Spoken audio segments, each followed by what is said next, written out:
Professor, iwinjo ka joma tindo nitie gi geno. Giwacho ni geno mane gin go pod ok gineno ka olemo. Yath to nitie lakini olemo to ok gine.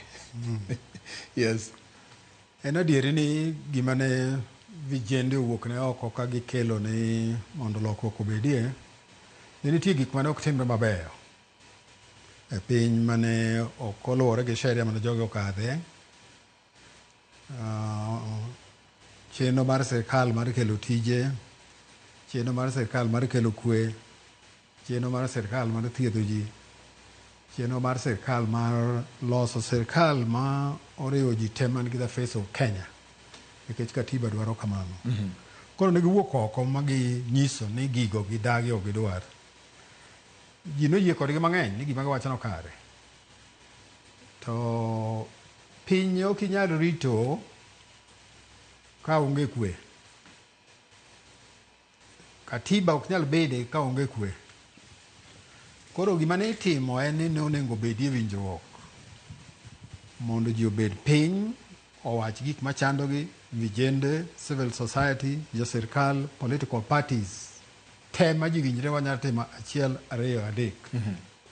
So jo ODM, Raila, no defer constitution, no refer to the constitution, no keto constitution first than self. Oketo country first than party. Oketo stability first than himself.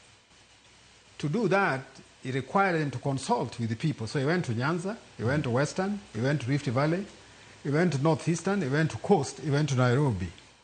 And you know, winjore no their team achiel ariyo adek magi winjore gi sirkal mar Ruto masane. Before mano, Ruto no winjo ywak jo nyithindo matindo, jo vijende. Nikech noken wach mayot. Ji mang'eny e Kenya ka noyie ni gima vijende go wach notimore nade. Adieri modhi oketho sirkal mondo ochak manyien. Koro kichako sirkal manyien, ka in e sirkal ni e parliament kacha, sirkal 3 wings, judiciary, executive, to gi parliament. Mondo chike ni okadhi e parliament kacha, nyaka ibed gi joma goni vote. So noneno ne korewore gi ODM, ubiro yudo kaka gige ne go kalo e iye kanyo mondo donji. To ok notimo gi thuon, ne giwinjore ma giketo kataba mar chike gik moko 10 mane gibiro timo.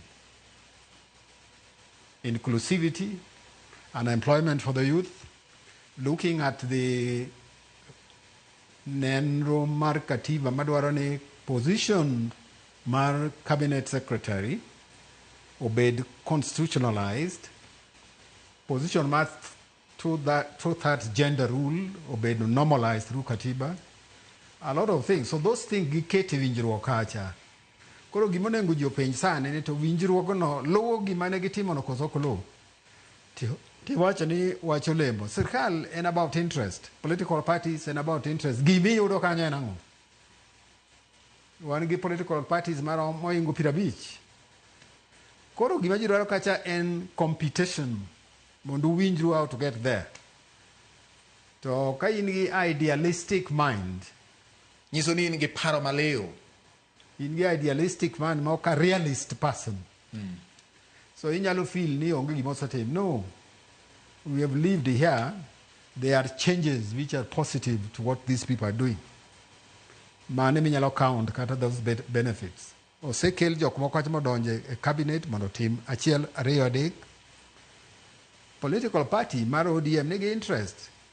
Oketo jogene Turkana, Luhyaland, Ukambani, Mombasa, Nairobi.